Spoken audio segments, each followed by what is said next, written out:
OK, moving on. There's also political upset on the other side of the Atlantic in the Financial Times. Yes, so Trump has been indicted. So he has been formally charged with 37 counts, the most serious one being the Espionage Act, which is because he took home classified documents and he sprinkled them around his Mar-a-Lago resort. I'm assuming because he wanted to read them. Like, I don't know about you. Well, I mean, he didn't read them when he had the job.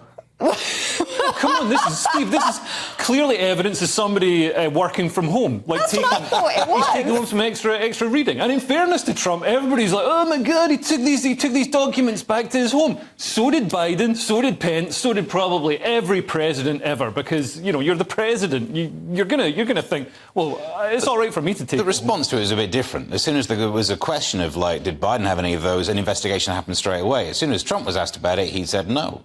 And was proved to be wrong. Eventually, now, the numbers aren't necessarily great. They searched through thousands and found 100 that should have been declassified. Biden tried to obfuscate it by saying, I can't remember, and I'm not sure. That's believable. I mean, yeah, but that is believable. Quite genuine. But I mean, that's not the same as saying, oh, yes, I've got this, and this, and they're in the No, but straight away, an investigation happened. Within a few days, or however, it was a short amount of time, that they found some documents that Biden and then Mike Pence had done the same. Yeah. These things were done a lot more swiftly than the cover-up that kind of happened a little bit with Trump. And the other, which I consider weak sauce, I'm sure people disagree, the other argument is that a president can declassify documents, so therefore why can't he have them? Yeah. There's probably a system where you've at least probably got to email HR and get it. You don't just wave your hands over it and do like a citizen's divorce in A Man with Two Brains. Harry Potter.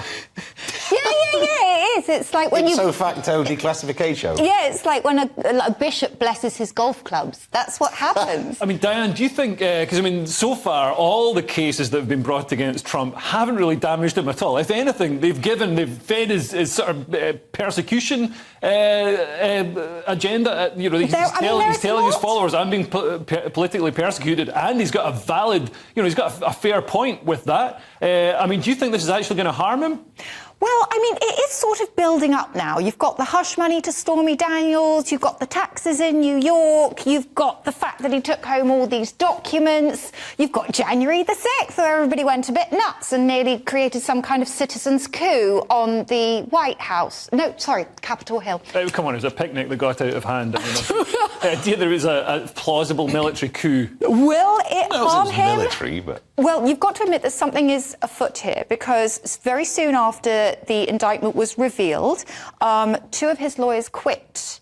And they had before been very vocal, and I believe the guy who's now coming in to sort of take their place is the one who was helping him out with the Stormy Daniels thing. Right. So the Trump team is getting slightly smaller, and you have to question, do the other Republicans kind of look at him and go, oh no, now what? Yeah. And they're kind of, maybe they do want to distance themselves. Well, talking of other Republicans, just quickly before we move on, I mean, do you think this is going to help Ron DeSantis? Because he's got Trump's policies, but without all the multiple court cases that could see him actually being president from jail. Yeah, I mean, he probably just wants, at the moment, some of the things he said about this court case are just saying this is politically motivated. All of those things that still compliment himself, like, oh, blame the Democrats. But at some point, when he'll pivot and then be, look at this guy. We can't trust him to get voted to beat the Democrats. Definitely.